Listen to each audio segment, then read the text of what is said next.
Namaste everyone. In today's video, we're going to focus on Muni Patanjali's Yoga Sutra 3.37.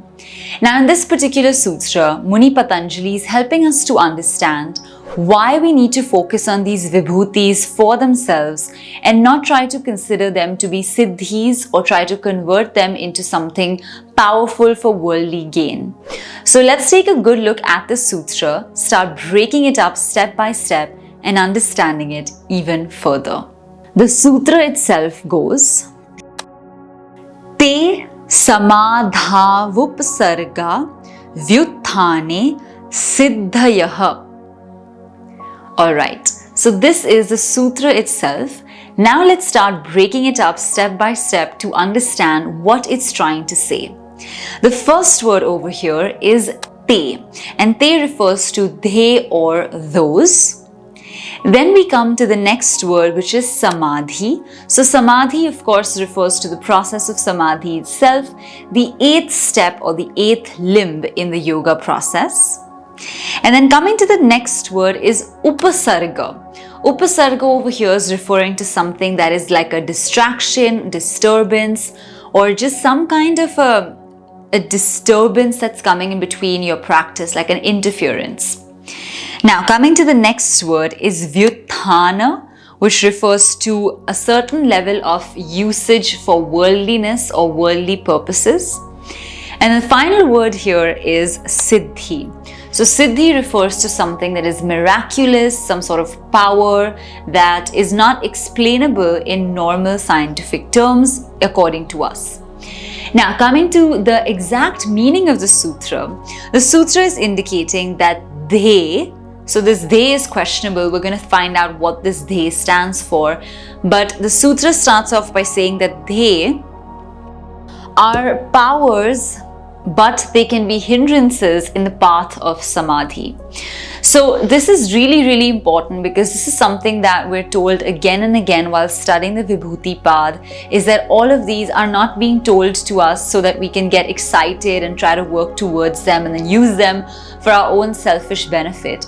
The reason all of these come so much later, right, throughout the book, is because it's just like telling us what is going to happen in a very logical way. If you do practice ABC, this is the result XYZ, and that's being explained to us.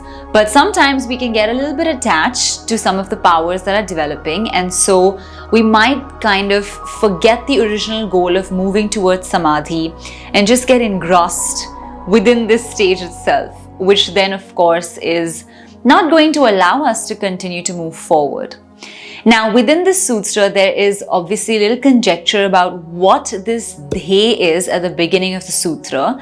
So there are a couple of options.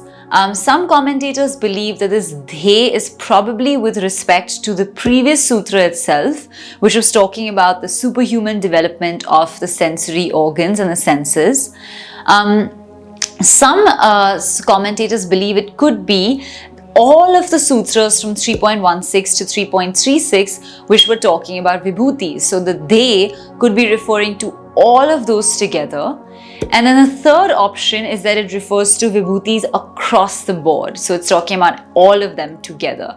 So these are some of the options, but usually the way sutras are composed, if the word they is used, it's usually with reference to the previous sutra itself, or at most a bunch of previous sutras.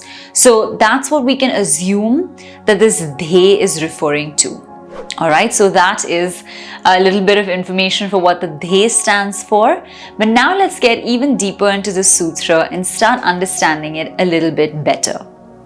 Alright, so this is a pretty important sutra because it's again informing us and helping us to understand the larger goal or the larger picture which is working towards samadhi. So it's kind of like these little reminders in between that, hey, hope you're not getting too engrossed in the vibhutis and you're going to continue walking up to the path of samadhi.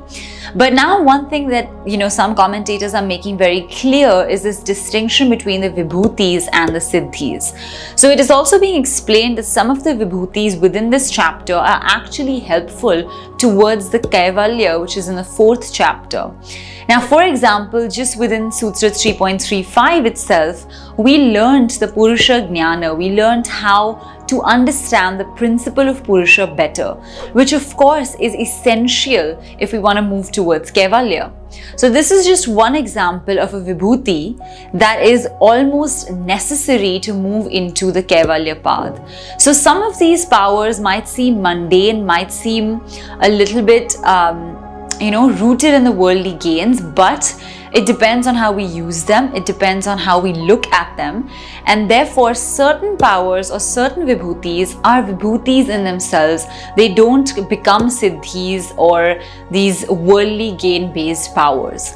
So depending on how we understand each of them, how we use them as yoga sadhaks, and how we develop them and for what purpose, accordingly that would be either a vibhuti, which is just one more power that develops along the yoga path, which is important for the journey of Kaivalya, or we look at it as a siddhi, which we are actually actively considering cultivating because we want to use it in our normal world. So there are a lot of people who might hear about these sutras, get very excited, and then try to kind of cultivate these powers to gain something in the worldly sense and to kind of show it off, like, look, I can do this.